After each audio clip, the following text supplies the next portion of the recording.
जैसा कि last episode में हमने देखा था कि माओ कुजान ने अपनी ग्रैंड मदर की मौत का इल्जाम जाओ शाह पर लगा दिया। जाओ शाह उसे बता रही थी कि वो बेकसूर है, मगर माओ कुजान उसकी एक नहीं सुनता। साथ ही साथ मास्टर युआन स्मॉल टाउन का एक माउंटेन अपने साथ ले जाने की जुर्रत करता है।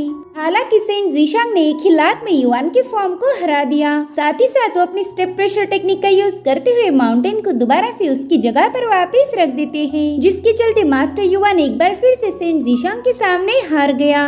अब आगे तो एपिसोड की शुरुआत में हमें कुछ सालों पहले की कहानी दिखाई गई, जहां पर हम सॉन्ग जिनशिन और उसके दोस्तों को देखते हैं। वो लोग एक रोशनी के फ्लो को देखकर काफी ज्यादा चौंक गए थे। टाउन के इस हिस्से में वो कभी आए ही नहीं थे। दरअसल ये स्मॉल टाउन की सीमा रेखा है और इसी वजह से यहाँ पर बहुत ही स्ट्रॉन्ग स्पिरिचुअल पावर फ्लो होती रहती है। अभी बच्चे उसी रोशनी के फ्लो को देखने में बिजी थे कि तभी उन्हें पत्तियों की सरसराने की आवाज आने लगी। उस आवाज से तो ये सभी बच्चे काफी ज्यादा डर गए थे। अब सॉन्ग जिनशिन के हाथ में कुछ कलरफुल पेबल्स थी, तो वो अपने पेबल से उस पत्तियों पर हिट करता है ताकि वहाँ जो कोई भी छुपा हो वो भाग जाए, मगर ऐसा नहीं होता। सॉन्ग जिनशिन तो बचपन से ही काफी ज्यादा फट्टू था, जिस वजह से वो अपने एक दोस्त को कहने लगा कि तुम जाकर झाड़ियों में चेक करो आखिर वहाँ पर है कौन। अब वो बंदा भी अपनी जान जोखिम में नहीं डालना चाहता था। हालांकि सॉन्ग जिनशिन ने सीधे उसे सामने पुश कर दिया, जिससे वो बंदा झाड़ियों के काफी करीब चला गया था और उतने में एक भालू झाड़ियों से बाहर आते हुए उस बंदे को जोरदार हिट कर देता है। उस भालू को देखते ही ये तीनों बंदे काफी ज्यादा डर गए थे और यही से कहानी दोबारा से प्रेजेंट टाइम में आ जाती है, जहाँ पर हम सॉन्ग जिनशिन को देख पाते हैं, जो कह रहा था कि फाइनली टाउन छोड़कर जाने का वक्त आ ही गया। जिस पर लॉर्ड ज़ैंग कहने लगे कि शायद तुम अभी भी चेनपिंग को गुड बाय बोलने के लिए तैयार नहीं हो। तो सॉन्ग जिनशिन कहता है पता नहीं मेरे वापिस आने तक चेनपिंग सर्वाइव करेगा या नहीं, वो तो बिल्कुल ही पावरलेस है, इसलिए इस टाउन में सर्वाइव करना उसके लिए मुश्किल होगा। आखिरकार मैं उसका पड़ोसी जो हूँ, मेरे अलावा उसका और कोई नहीं। जिसके बाद वो लॉर्ड ज़ैंग से पूछने लगा कि आपको क्या लगता है कि चेनपिंग पहले जैसा लूजर है या फिर उसमें कुछ बदलाव हुए। तो लॉर्ड ज़ैंग उसे जवाब देते हुए कहने लगे कि मैंने हमारे ऑफिसर को चेनपिंग का सारा बैकग्राउंड और उसके खानदान के बारे में इन्वेस्टिगेट करने के लिए बताया था, मगर उन्हें ऐसा कोई सबूत नहीं मिला जिससे हमें चेनपिंग के बारे में कुछ यूनिक जानकारी मिल पाए। इसीलिए तुम एकदम रिलैक्स रहो, चेनपिंग में कोई स्पेशल बात नहीं, वो तो पहले जैसा ही लूजर है। मगर सॉन्ग जिनशिन को इस बात पर यकीन नहीं हो रहा था। वो कहता है कि आपने चेनपिंग के 18 जनरेशंस के बारे में पता करना चाहिए, उसकी हर एक जनरेशन अच्छे से चेक होनी चाहिए थी।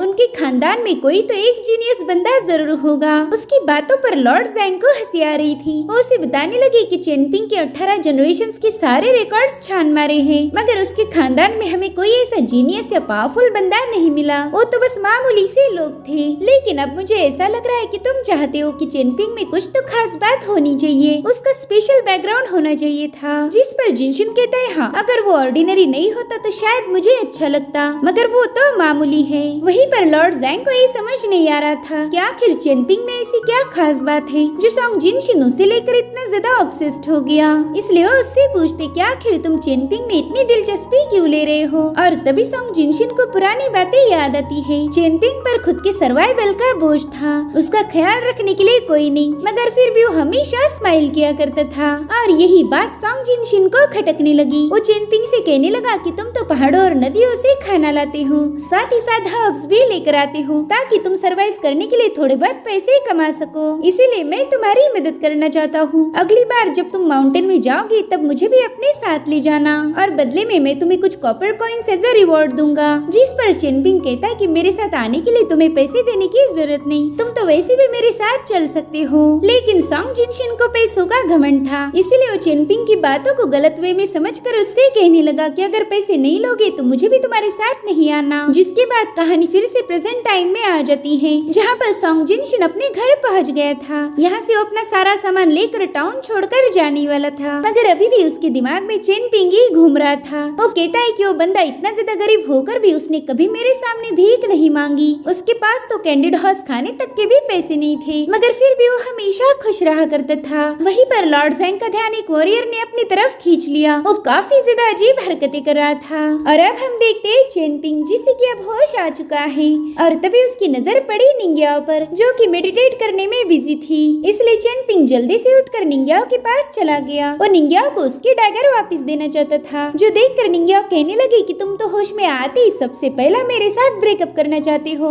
यार ये तो बिल्कुल ही गलत बात है। जिस पर चेनपिंग की तारे ऐसी कोई बात नहीं, ये डैगर काफी ज्यादा स्पेशल है, इसलिए इसका आपके पास रहना ही सही होगा। जो सुनकर निंग्याओ को आ गया गुस्सा, क्योंकि उसने वो डैगर चेनपिंग को इमरजेंसी में यूज करने के लिए दी थी। और तभी वहाँ पर एल्डर वांग आ जाती है। वो कहते बच्चे, अगर आगे चलकर तुम्हें एनलाइटनमेंट हासिल भी हो गई ना, फिर भी तुम रहोगे तो बेवकूफी। इतनी अच्छी डैगर तुम उस बंदी को वापस दे रहे हो, भला तुमसे और ही क्या उम्मीद की जा सकती है। अब चेनपिंग मास्टर वांग से थैंक यू बोलते हुए कहने लगा कि अगर आप मेरी मदद नहीं करते तो शायद मैं मारा जाता। जिस पर वांग कहते, अरे मुझे थैंक यू बोलने की कोई जरूरत नहीं, मैंने आज तक कभी तुम्हारी फ्री में मदद नहीं की, हमेशा हम दोनों ने सौदा ही तो किया है। तो चलो फिर जल्दी से अपनी जेब ढीली करो, मुझे इस बार कॉइन का एक फुल बैग चाहिए, ताकि हमारा इस बार का हिसाब भी बराबर हो जाए। ये सुनकर तो निंग्याओ काफी ज्यादा भड़क गई। वो कह रही थी कि आप तो हमें लूट रहे हो, भला इतना पैसा कौन लेता है। इसलिए चेनपिंग निंग्याओ को शांत करते हुए इसे पकड़ लेता है। वो कह रहा था कि प्लीज एल्डर वांग पर गुस्सा मत करो, मैं एल्डर वांग को बरसों से जानता हूँ, उनमें इमोशन का नामो निशान नहीं है,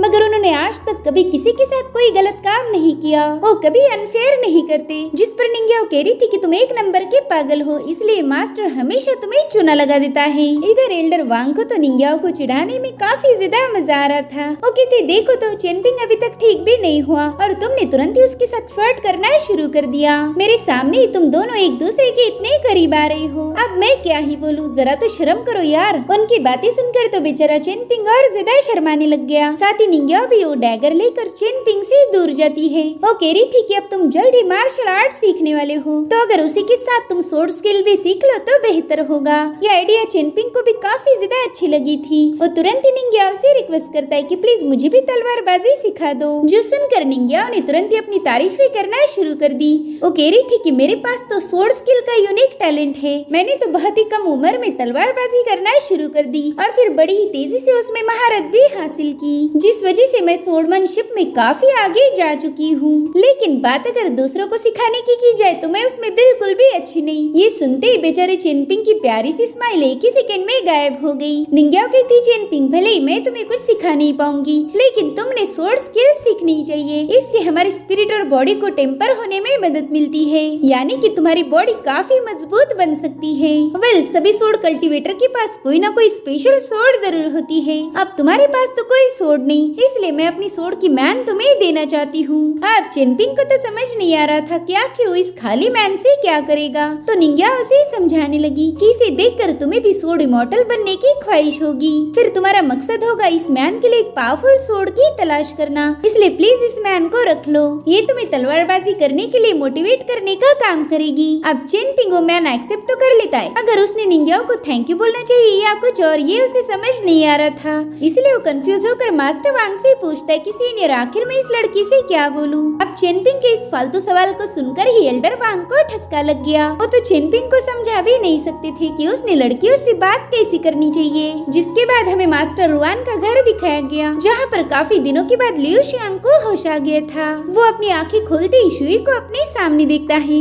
जो कि उसे ही घूर के देख रही थी। लियू शियांग को होश में आता हुआ देखकर वो काफी ज्यादा खुश हो गई। वो अपने फादर से कह रही थी कि देखो ये ठीक हो गया। जिसके बाद उसने सीधे टाउन की तरफ भागना शुरू कर दिया, मगर इससे पहले कि वो दरवाजे तक पहुंच पाए, मास्टर रुआन ने तुरंत ही उसे पकड़कर नीचे बिठा दिया। वो कह रही थी कि तुम्हें बिल्कुल बाहर जाना अलाउड नहीं है, चुपचाप यही बैठो। जिस पर वो भी गुस्से में कहती कि हाँ ठीक है, मैं नहीं जाऊंगी, मुझे तो बस चेनपिंग को बताना था। और तभी दरवाजे पर नॉक होता है। शुई समझ गई कि ये चेनपिंग ही होगा, इसलिए वो काफी खुशी से डोर को ओपन करती है, मगर निंग्याओ को अपने सामने देखकर वो सिर्फ उसे घूरने लगी। इधर चेनपिंग को देखते ही लियू शियांग उठ जाता है। चेनपिंग उससे पूछ रहा था कि मेरे दोस्त तुम कैसे हो, जिस पर लियू शियांग कहता है भाई हेल का पैलेस इतना भी शानदार नहीं जो तुम्हारे भाई को वहाँ पर रोक पाए। जिस पर चेनपिंग कह रहा था कि अगली बार तुम ऐसी कोई हरकत नहीं करोगे जो कि आगे जाकर तुम्हारी जान के लिए खतरा बन जाए। अब चेनपिंग बस मजाक में ही उसके सिर पर एक टिचकी मार देता है, मगर लियू शियांग तो जानबूझकर ऐसे चिल्लाने लगा कि मानो उसे दर्द हो रहा हो। वो तो बस चेनपिंग का ध्यान खींचना चाहता था,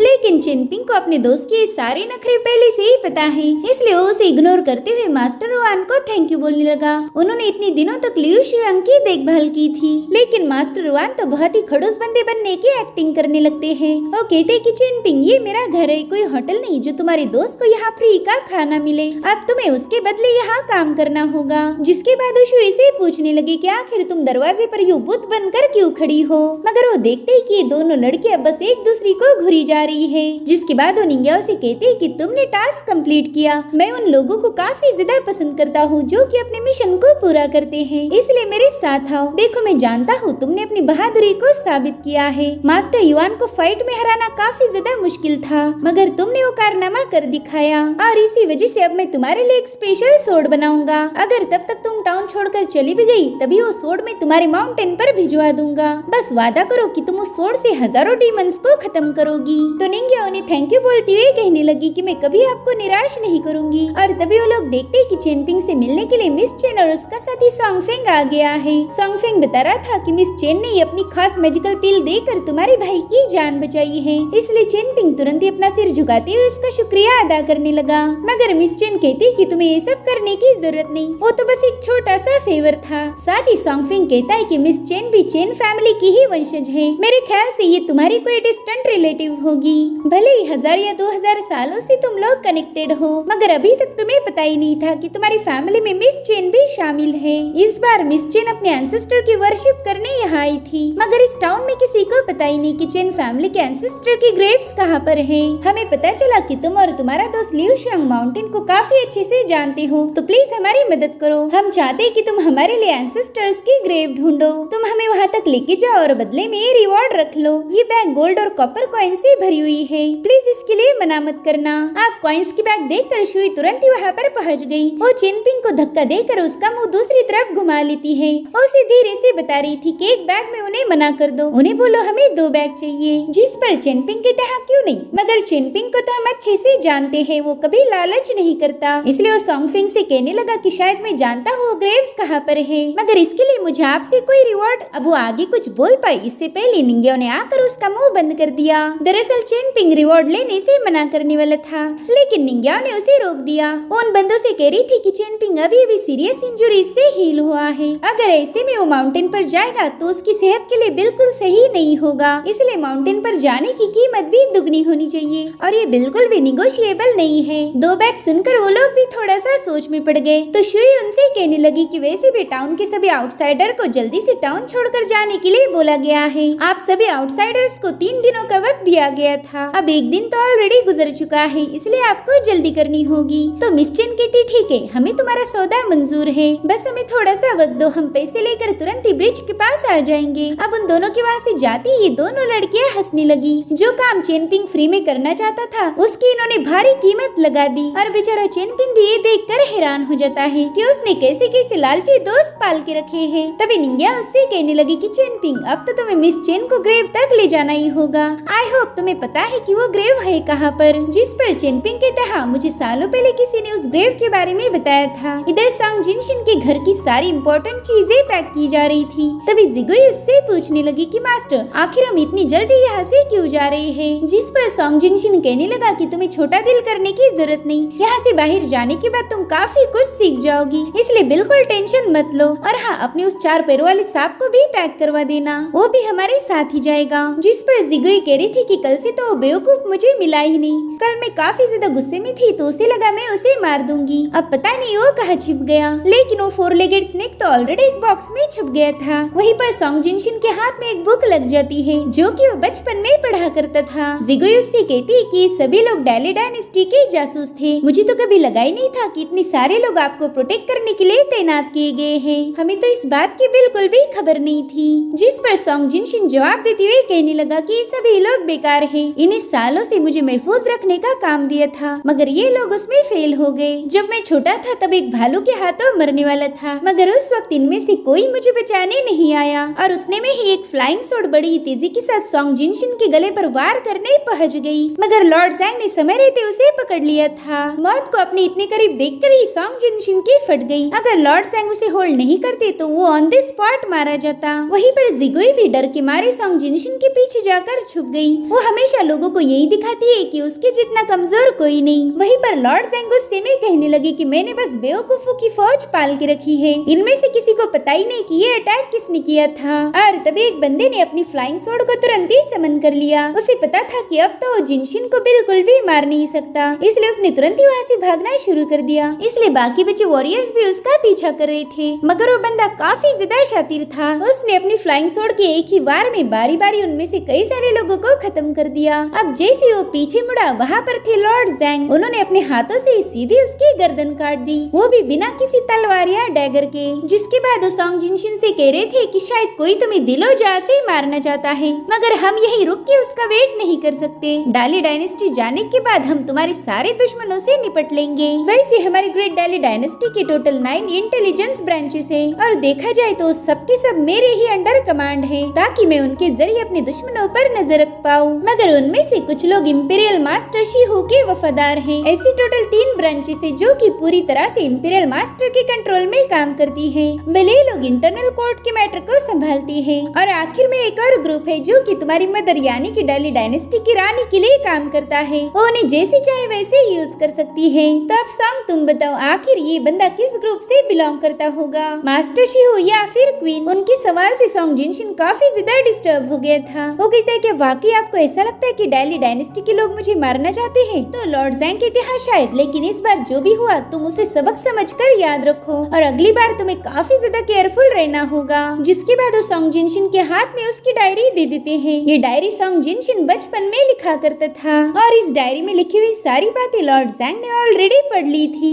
वो कहते हैं कि कोई भी कल्टीवेटर तब तक ब्रेक थ्रू नहीं कर सकता जब तक उसका दिल पूरी तरह से आजाद न हो। इसीलिए मैं तुम्हें एक सलाह देना चाहूंगा, अपने दिल में कोई ऐसी नफरत पनपने मत दो जो आगे चलकर तुम्हारे रास्ते का कांटा बन जाए। मैं जानता हूँ कि तुम उस चेन पिंग से काफी ज्यादा नफरत करते हो, मगर तुमने उस पर ध्यान नहीं देना चाहिए। अगर तुम्हें कल्टीवेटर नहीं बन सकते तो एक डीमन भी मत बनो। नफरत से तुम्हारे अंदर डिमोनिक हार्ट पैदा होगा। वहीं पर सॉन्ग जिनशिन देखता है कि उस डायरी से एक पन्ना गायब है। लॉर्ड ज़ैंग उससे कह रहे थे कि चेन पिंग के लिए नफरत रख के तुम बस अपना समय बर्बाद कर रहे हो। वो बंदा तो तुम्हारे हाथों मरने के भी लायक नहीं है। और उतने में ही सॉन्ग जिनशिन को पुरानी बातें याद आने लगी। जब वो भालू सॉन्ग जिनशिन के दोस्तों को मारने वाला था, तभी वो अपने दोस्तों को मरने के लिए अकेला छोड़कर वहाँ से भाग निकला। इसलिए वो भालू भी उसके दोस्तों को छोड़कर जिनशिन के पीछे पड़ जाता है। मगर इससे पहले कि वो भालू सॉन्ग जिनशिन को मार पाए, उसके मुंह पर एक पेबल से जोरदार अटैक हो गया। वले अटैक किया था चेन पिंग ने। वो सॉन्ग जिनशिन से कहता है कि तुम यहाँ से भाग जाओ, इसे मैं देख लेता हूँ। जिसके बाद चेन पिंग अकेले उस भालू का मुकाबला करने लगता है। हालांकि जिनशिन में इतनी भी ताकत नहीं थी कि वो चेन पिंग की मदद कर पाए, इसलिए अपनी जान बचाकर तुरंत ही वहाँ से भाग निकला।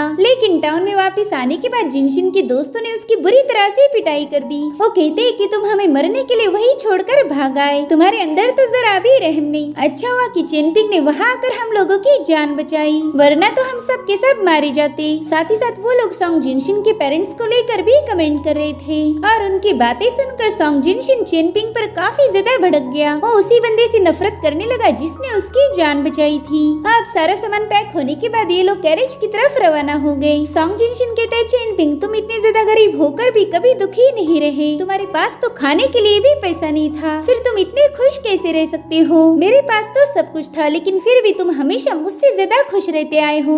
आखिर तुम हो कौन? कुछ तो वजह जरूर होगी जो मैं तुमसे इतनी ज्यादा नफरत करता हूँ। पता नहीं क्यों, मैं बस चाहता हूँ कि तुम डिस्ट्रॉय हो जाओ। जिसके बाद वो एक चाबी बड़ी गुस्से से चेन पिंग के आंगन में फेंक देता है। साथ ही साथ उसे बचपन की एक और बात याद आई, जहाँ पर सॉन्ग जिनशिन उसे फेंग शुई नाम की किताब पढ़कर बता रहा था। वो कहते देखो, तुम्हें तो पढ़ना लिखना नहीं आता, लेकिन मैं इस बुक में लिखी हुई एक इम्पोर्टेंट बात तुम्हें बताना चाहता हूँ। इस बुक के अकॉर्डिंग 5वें महीने में 5 तारीख को जिसका जन्म होता है वो बच्चा अपशकुनी है। उस बच्चे के लिए ढेर सारी मुश्किलें खड़ी होगी। और चेन पिंग, तुम भी इसी दिन पैदा हुए थे, शायद इसी वजह से तुम्हारे अंदर बहुत ही स्ट्रॉन्ग यंग एनर्जी है। तुमने ऑलरेडी अपने माँ बाप को खो दिया है, और अगर इसके बावजूद भी तुम इस घर में रहे तो तुम्हारे माँ बाप कभी रीइंकार्नेट नहीं हो पाएंगे। उसकी सारी बातें सुनकर चेन पिंग काफी ज्यादा घबरा गया था। सॉन्ग जिनशिन कहता है कि भाई तुम यहाँ से ड्रैगन फर्नेस जा सकते हो, वहाँ रहना तुम्हारे लिए सही होगा। तभी चेन पिंग उसे बताने लगा कि मेरी माँ ने मुझसे प्रॉमिस लिया था कि मैं कभी घर छोड़कर ना जाऊँ। अब मैं उनके प्रॉमिस को तो तोड़ नहीं सकता।